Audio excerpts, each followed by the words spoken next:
Fala geral, tudo legal? Algumas pessoas costumam dizer que a arte imita a vida, e como os jogos de videogame também podem ser considerados uma forma de arte, muitas vezes nos deparamos com personagens que parecem ser versões virtuais de pessoas da vida real, ou por serem semelhantes na aparência física, ou por serem semelhantes na personalidade. Os desenvolvedores de games sempre buscam inspiração na nossa realidade para criar os seus mundos virtuais, heróis e vilões. E hoje nós vamos conhecer vários personagens de games famosos que foram inspirados em pessoas reais. Mas já sabem, né, galera? Antes de começar, aquele salve básico para os inscritos. Hoje é para o tio Minato Namikaze, para os extremos e para o Andro Android.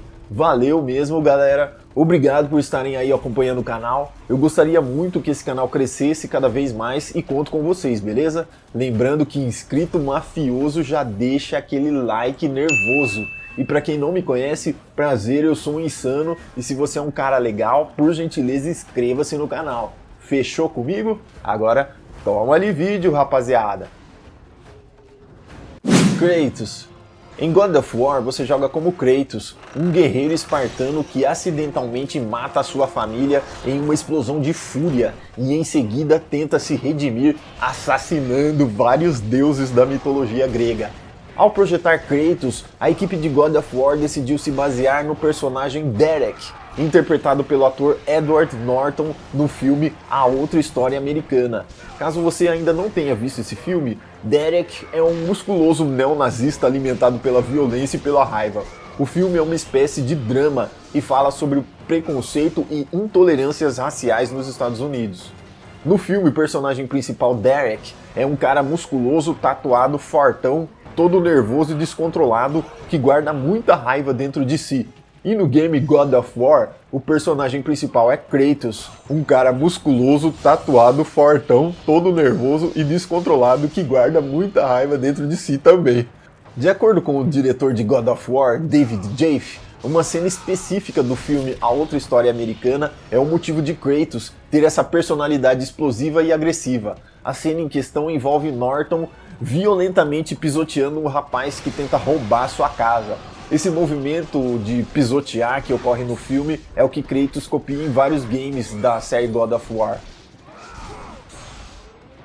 Sonic. Um dos personagens mais famosos do mundo dos games, o nosso porco-espinho azul Sonic ganhou seu primeiro game em 1991, no saudoso Mega Drive. A ideia era de que a SEGA tivesse um personagem que pudesse rivalizar com o Mario da Nintendo.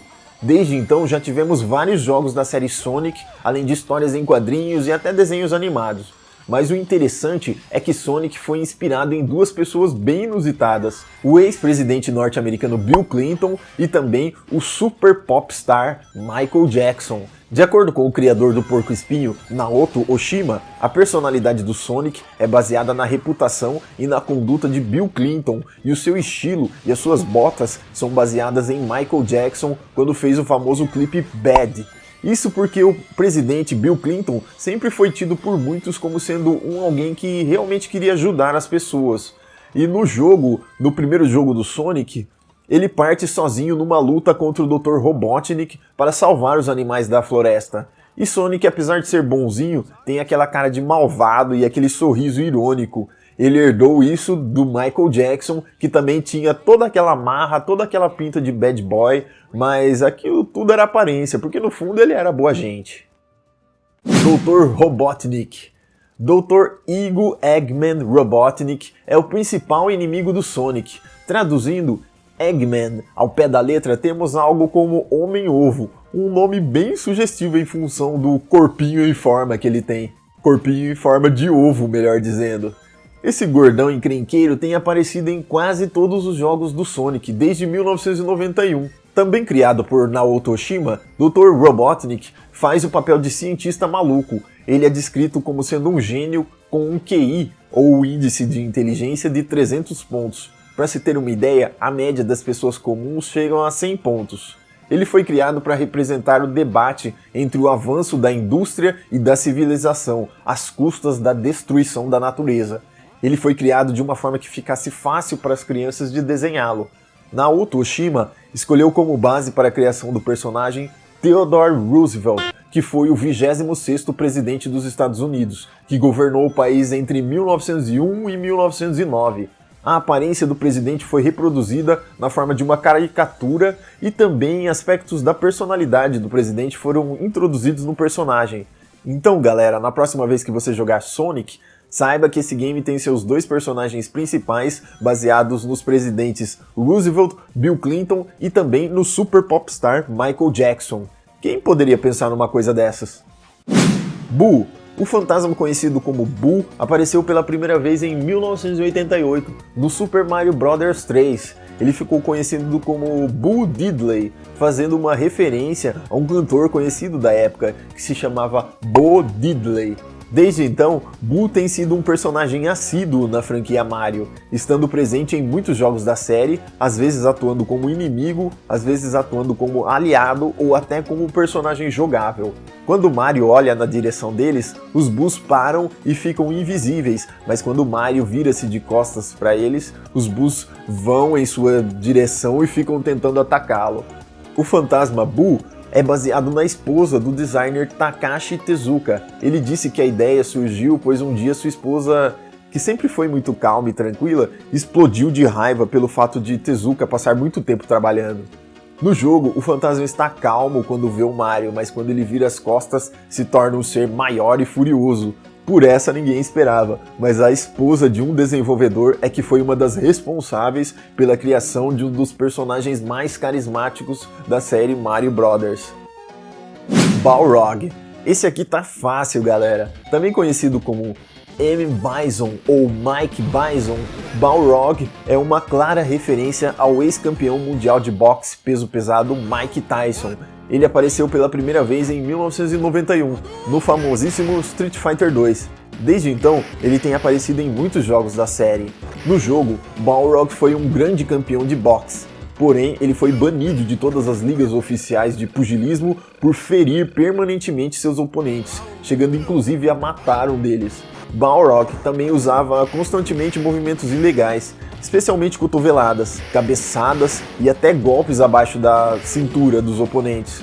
Afastado do boxe, Balrog então juntou-se à organização criminosa Shadaloo, agindo no submundo a mando do líder, o diabólico M. Bison, ou Mr. Bison, como a molecada gostava de falar.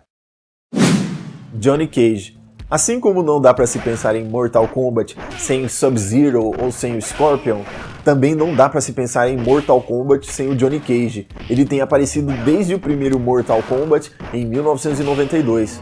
No game, Johnny Cage é um ator de filmes e também é um lutador de artes marciais. Ele foi inspirado em ninguém menos que o famosíssimo Jean-Claude Van Damme, que também é ator e lutador de artes marciais. Quando o primeiro Mortal Kombat saiu, Ed Boon e John Tobias, os criadores originais da série Mortal Kombat, resolveram usar pessoas reais como modelos para a criação dos personagens do game.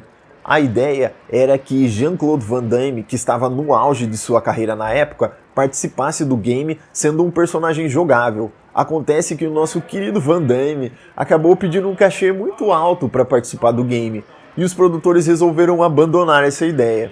Foi daí que surgiu o plano de criar um personagem que seria como o famoso ator de Hollywood, Jean-Claude Van Damme, um lutador que também é um ator famoso. Agora vocês sabem de onde veio a ideia daquele golpe mais doloroso já visto em um game de luta. Aquele soco no saco do Johnny Cage é na verdade a representação de uma das cenas mais icônicas dos filmes de luta do cinema, que é a cena do filme Bloodsport, conhecido aqui no Brasil como O Último Dragão Branco, em que Van Damme dá um soco no saco de um dos lutadores adversários. Samus Aran. A primeira aparição da caçadora de recompensas Samus Aran foi no antigo Nintendinho de 8 bits em 1986. Ela é uma das mais antigas protagonistas de games do sexo feminino e é também um dos personagens mais populares e conhecidos da Nintendo. Ela vem mantendo essa popularidade por mais de 30 anos e é mais velha que muita gente que está assistindo esse vídeo agora. Por baixo da armadura, Samus mostra que é na verdade uma gatinha loira, e os produtores do jogo se inspiraram na atriz norte-americana Kim Basinger para criar essa heroína virtual. Outro fato interessante é o sobrenome da nossa heroína virtual, Samus Aran. Vocês podem não acreditar, mas Aaron ou Aran vem de Arantes e Arantes vem de Edson Arantes do Nascimento, que é o nome do nosso antigo craque de futebol Pelé. Isso mostra que os produtores do game não eram só um bando de nerds viciados em games, mas eram um bando de nerds viciados em games e em futebol também. Lara Croft. Aqui temos a arqueóloga britânica preferida de toda a rapaziada. Lara Croft foi introduzida no mundo dos games em 1996, no clássico Tomb Raider, ou Tomb Raider, como a molecada aqui da cidade gostava de falar. A série de games Tomb Raider já ganhou vários recordes no Guinness Book dos Games, incluindo o de personagem feminina de maior sucesso. O game fez tanto sucesso que rendeu até filmes de cinema, estrelado pela mega atriz Angelina Jolie. Os produtores se basearam em duas figuras para criar Lara Croft. A cantora Neneh Cherry, que deu a Lara o seu estilo com aquele rabo de cavalo preso, e também foi inspirada na Tank Girl, que é uma personagem que mistura uma aparência sexy com uma extrema habilidade para manusear qualquer tipo de armas e se defender de qualquer coisa. Outra curiosidade sobre a série é que inicialmente os produtores pensaram num personagem principal masculino. Isso mesmo, galera. Por pouco, hoje poderíamos ter um Lauro Croft ao invés de uma Lara Croft. Os produtores resolveram ter um personagem feminino porque acharam que a aventura poderia ficar muito com cara de Indiana Jones. E como eles queriam uma coisa mais original, resolveram mudar o protagonista de homem para mulher. Ainda bem que eles fizeram isso. Liu Kang. Presente desde o primeiro Mortal Kombat, Liu Kang entra no torneio para ser o representante do templo de Shaolin, com a intenção de salvar a Terra. Ele se tornou um dos protagonistas dos filmes e também dos quadrinhos da série Mortal Kombat. Isso tudo vocês já sabem, mas o que pouca gente sabe é o seguinte: vocês devem se lembrar que no primeiro Mortal Kombat, Liu Kang era o único personagem cujo Fatality não matava o personagem adversário. Isso porque os criadores do game decidiram que o Liu Kang teria a personalidade dos monges Shaolin, que apesar de serem altamente treinados nas artes da luta e da guerra, são pacíficos e acreditam que a morte nunca é a melhor maneira de se resolver as coisas. Mas então vocês devem se perguntar: mas espera aí, insano, a partir do Mortal Kombat 2, o Liu Kang já tem aqueles ataques que matam o seu oponente. Pois bem, acontece que a partir de Mortal Kombat 2, Liu Kang deixa de ser um monge Shaolin. E quando percebe que deixar seus adversários vivos só vai trazer mais mortes, então ele passa a usar os famosos Fatalities nas suas lutas. Como muita gente já deve ter percebido, ele foi inspirado no grande lutador e também ator Bruce Lee. De início, até pensaram em fazer Liu Kang com a aparência tradicional de um monge, com cabelo raspado e roupas ao estilo túnicas, mas os desenvolvedores acharam que se ele tivesse uma aparência similar ao do Bruce Lee, ele teria uma melhor aceitação por parte do público gamer. E a ideia deu certo. Bruce Lee também já inspirou vários outros personagens de games famosos, como o Fei Long, do Street Fighter, Marshall Law, do Tekken e até o Hitmonlee, do Pokémon. Na verdade faz todo sentido, porque você não pode ter um game de luta sem ter alguém que lembre um dos maiores lutadores de artes marciais da história. Seria praticamente um insulto às artes marciais. E finalmente temos o grandioso Mario, esse personagem famosíssimo da Nintendo. Mario é com certeza um dos personagens mais conhecidos do mundo dos games. Tem até muita gente que não gosta de videogames, mas sabe quem é o Mario. Ele apareceu pela primeira vez no clássico Donkey Kong, de 1981. Desde então, ele já protagonizou um filme, quadrinhos, desenhos de TV e sem contar, é claro, com uma verdadeira baciada de games. Para se ter uma ideia, Mario já apareceu em mais de 200 jogos diferentes. Isso mesmo, galera, 200 jogos sem brincadeira. E é uma das franquias de maior sucesso em toda a história dos games. Para quem não sabe, o Shigeru Miyamoto é um dos produtores da Nintendo e foi ele o criador do Mario.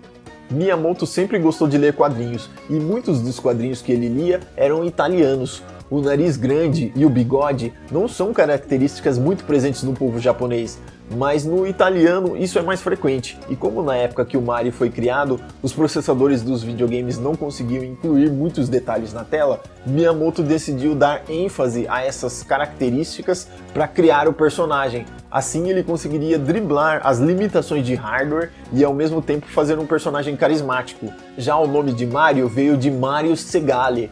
Quando o game estava em desenvolvimento, a Nintendo da América estava com um aluguel atrasado no galpão que ela alugava. Acontece que o proprietário do galpão, um homem chamado Mario Segale, teve uma discussão feia com os diretores da Nintendo querendo ser pago. Parece que na época a Nintendo não era assim tão boa de grana como é nos dias de hoje. Essa discussão marcou muitos produtores da Nintendo e naquela época, então Miyamoto decidiu colocar o nome de Mario no personagem que ele tinha acabado de criar. No fim das contas, Mario Segale acabou recebendo seus cheques de pagamento e teve o seu primeiro nome dado ao personagem que é hoje o mais famoso do mundo dos games. O engraçado é que anos mais tarde perguntaram a Mario Segale o que ele achava de ter o seu nome dado a esse personagem que se tornou tão conhecido. E ele respondeu que estava esperando a Nintendo mandar a ele mais um cheque por ter emprestado seu nome. Galera, por enquanto é só. Curiosidades como essa você só fica sabendo aqui no canal Um Nerd Insano. Se você gostou, compartilhe por favor com seus amigos e se inscreva no canal, beleza rapaziada? Então valeu, falou e até mais!